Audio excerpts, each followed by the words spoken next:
हाय दोस्तों, स्वागत है आपके अपनी YouTube channel study with team Banaras में। आइए आज देखते हैं 17 जनवरी 2021 के बचे हुए सीडीपी के 15 क्वेश्चंस को। क्वेश्चन नंबर 16 है, निम्न में से कौन सा विद्यालयों में समावेशन की संस्कृति को दर्शाता है।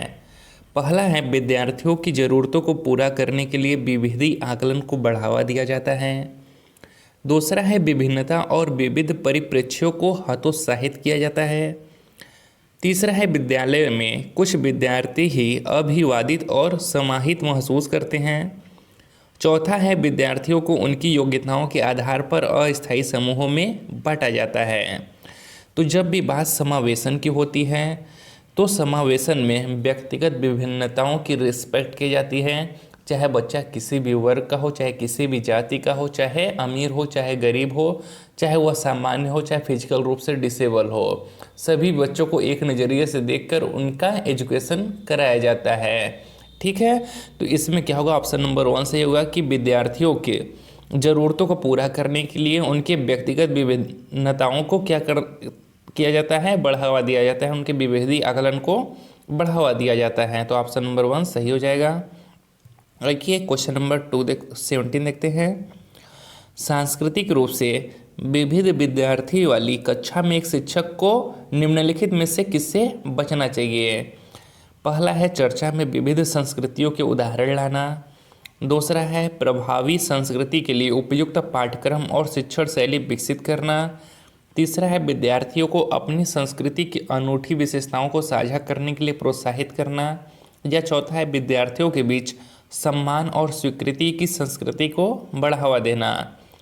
तो किससे बचना चाहिए, यानी कि निगेटिव आंसर जानना है तो वो ऑप्शन नंबर 2 है। यानी कि यह कह रहा है किसी पर्टिकुलर एक संस्कृति को बढ़ावा दिया जाना चाहिए, तो ऐसा नहीं है। क्लास में सभी संस्कृतियों का सम्मान किया जाना चाहिए। विभिन्न बच्चे अलग अलग संस्कृति से आते हैं तो हर बच्चे के संस्कृति का सम्मान करना चाहिए, न कि पर्टिकुलर कोई एक संस्कृति आपको लागू करवाना है। तो ऑप्शन नंबर 2 सही हो जाएगा। आइए क्वेश्चन नंबर 18 देखते हैं कि निम्नलिखित में से किससे विद्यार्थी की अक्षरों और शब्दों को पढ़ने, उनकी व्याख्या करने और उन्हें समझने की क्षमता सीधे प्रभावित होती है। कह रहा है कि बच्चों को किसमें अक्षरों को पढ़ने और उनकी व्याख्या करने में क्या होती है, प्रॉब्लम होती है। पहला है गुणज वैकल्प, तो यह गणितीय विकारों से संबंधित विकार होता है, तो ये तो होगा नहीं। दूसरा है लेखन वैकल्य, इसमें लिखने से संबंधित प्रॉब्लम होता है, न कि पढ़ने और बोलने संबंधी। तीसरा है आपका वाचन वैकल्य, यही सही जवाब है। इसी को इंग्लिश में डिसलेक्सिया कहते हैं। ठीक है, इसमें बच्चे के पढ़ने संबंधी विकार होता है, जैसे सा लिखा है तो वह उसे वाज पढ़ेगा। ठीक है, सीधे को उल्टे क्रम में वह पढ़ता है, तो ये आपका वाचन वैकल्य हो जाएगा। इसी को क्या कहते हैं, डिसलेक्सिया कहते हैं।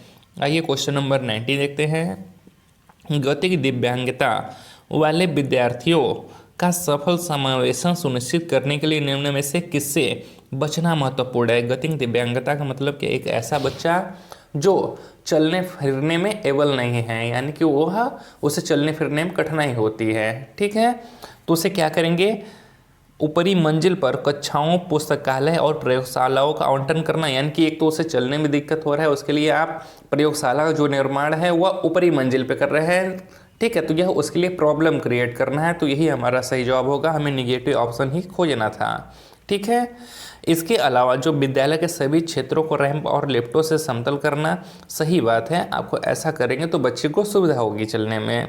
विद्यार्थियों की आवश्यकता के अनुसार अनुकूलन करना, ये भी सही जवाब है। बैठने की व्यवस्था में उचित समायोजन करना, ऐसा ही करना चाहिए। जबकि किससे बचना चाहिए, ऊपरी मंजिल पर कक्षाओं और पुस्तकालयों का प्रयोग करने से। आइए क्वेश्चन नंबर 20 देखते हैं। निम्नलिखित में से कौन सी सृजनात्मक विद्यार्थी की पहचान संबंधी विशेषता नहीं है। ठीक है, यानी कि कौन सा है इनमें से जो ऑप्शन दिया गया है उसमें एक सृजनशील बालक का क्वालिटी नहीं है। पहला है उच्च क्रम समस्या समाधान, ये तो होता है। तीसरा है नवाचारी प्रयोग, एक सृजनशील बच्चा हमेशा नए नए प्रयोग करने चाहता है। जिज्ञासा की प्रबल भावना, तो ये भी उसकी एक महत्वपूर्ण विशेषता होती है, जबकि वह उसका सोच अभिसारी नहीं होता है बल्कि कैसा होता है, अपसारी होता है। ठीक है, ऐसा बच्चा खुले सोच वाला होता है। ठीक है, तो ऑप्शन नंबर 2 आपका सही हो जाएगा। आइए क्वेश्चन नंबर 21 देखते हैं। किसी विशेष विषय वस्तु को लंबे समय तक स्मरण रखने को सुसाध्य करने हेतु एक शिक्षक को निम्नलिखित में से किस रणनीति से बचना चाहिए, यानी कि किसका प्रयोग नहीं करना चाहिए। पहला है स्मृति सहायक विधियाँ लागू करना, तो ऐसा करने से तो बच्चा काफ़ी लंबे समय तक याद करेगा, ये तो हमारा सही होगा। संगठनात्मक चार्ट बनाना, यानी कि चार्ट के प्रयोग करके अगर आप बच्चों को कोई चीज़ समझाते हैं तो वह भी उसके मेमोरी में काफ़ी लंबे समय तक बना रहेगा, तो ये भी हमारा नहीं होगा। असंबद्ध शब्द प्रस्तुत करना, जी हाँ, ये एक निगेटिव तरीका है, ऐसा नहीं करना है, तो यही हमारा सही जवाब होगा। मानसिक चित्र का प्रयोग करना, तो ये भी करेंगे तो बच्चे एक कॉन्सेप्ट डेवलप करेंगे तो बच्चों को काफ़ी लंबे समय तक याद रहेगा, तो हमारा ऑप्शन नंबर 3 सही हो जाएगा।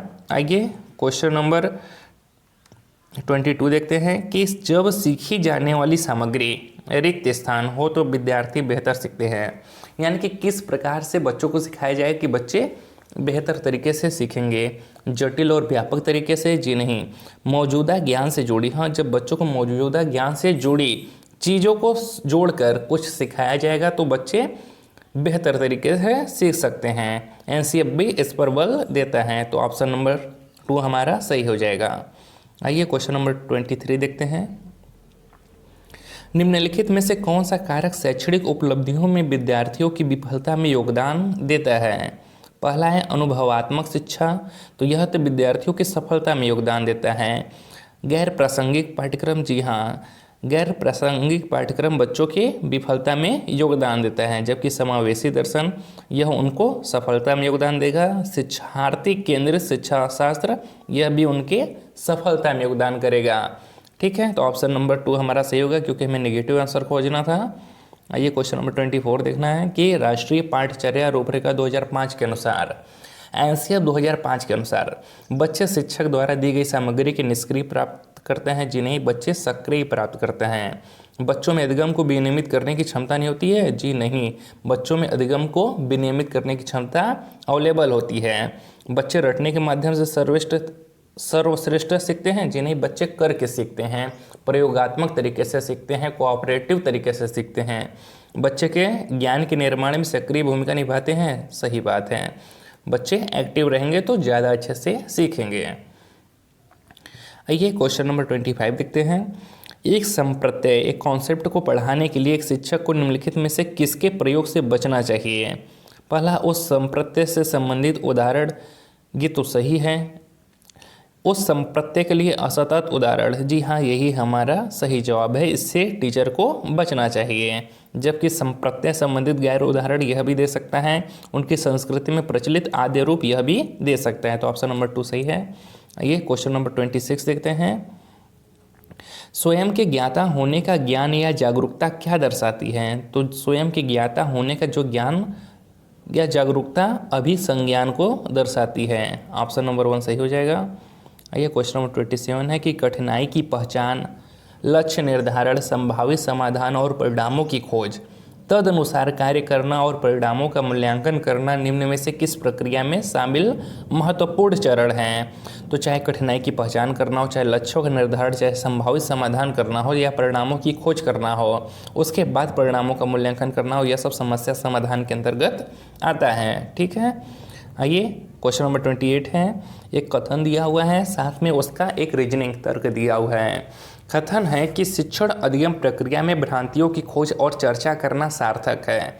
सही बात है कि जब अधिगम सीखने का प्रोसेस चल रहा होता है तो उसमें जो भ्रांतियाँ आती हैं उसका खोज किया जाता है और उस पर चर्चा करना होता है, तो यह एक पॉजिटिव प्रोसेस है, एक सार्थक क्रिया है, तो ये तो हमारा सही है। दूसरा तर्क दिया है कि यह विद्यार्थियों को उन भ्रांतियों के बारे में सोचने का अवसर देता है और गहन जांच का नेतृत्व करने में सहायक होता है। सही बात है, यानी कि ए और आर दोनों सही है, कथन भी सही है और उसका जो रीजनिंग दिया है वह भी सही है। क्वेश्चन नंबर 29 है। रिक्त स्थान विद्यार्थियों को बोरियत महसूस होने की संभावना है, यानी कि कौन सी एक्टिविटी करेंगे या फिर टीचर ऐसा क्या करेगा कि जिससे विद्यार्थी बोर होने लगेंगे। गतिविधि को महत्व न दिए जाने पर, यानी कि बच्चा अगर कोई एक्टिविटी कर रहा है और टीचर उसे कोई इम्पोर्टेंस नहीं दे रहा है तो बच्चे बोर हो जाएंगे, सही बात है। जबकि गतिविधियों को महत्व दिए जाएगा तो बच्चा बोर नहीं होगा बल्कि एक्टिव रूप से सीखेगा। उन्हें सफलता मिलने पर अगर टीचर उन्हें मोटिवेट करता है, उन्हें इनकरेज करता है, उन्हें शाबाशी देता है, तभी बच्चा बोर नहीं होगा और उनकी सफलता की अपेक्षा होने पर भी वह बोर नहीं होगा। जबकि ऑप्शन नंबर 1, अगर बच्चे की क्रिएटिविटी, उसकी गतिविधियों पर क्या अनदेखा कर दिया जाए तो बच्चा इससे क्या होगा, बोर होने लगेगा। इस वीडियो का लास्ट प्रश्न देखते हैं। क्वेश्चन नंबर 30 है कि निम्नलिखित में से कौन सा तरीका प्रतिपुष्टि को प्रेरक के रूप में उपयोग करने का अनुचित तरीका है। पहला है विद्यार्थी की क्षमता पर केंद्रित प्रतिपुष्टि देना, ये तो सही बात है। गतिविधि की प्रक्रिया पर केंद्रित प्रतिपुष्टि देना, ये भी सही बात है, यह एक सही तरीका है। जबकि विद्यार्थी के काम से संबंधित वर्णनात्मक शैली में प्रतिपुष्टि देना, ये भी सही बात है।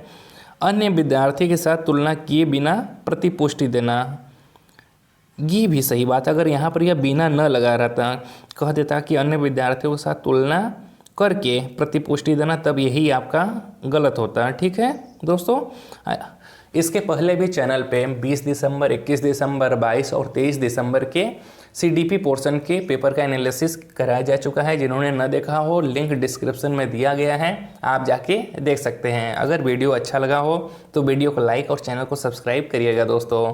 मिलते हैं नेक्स्ट वीडियो में।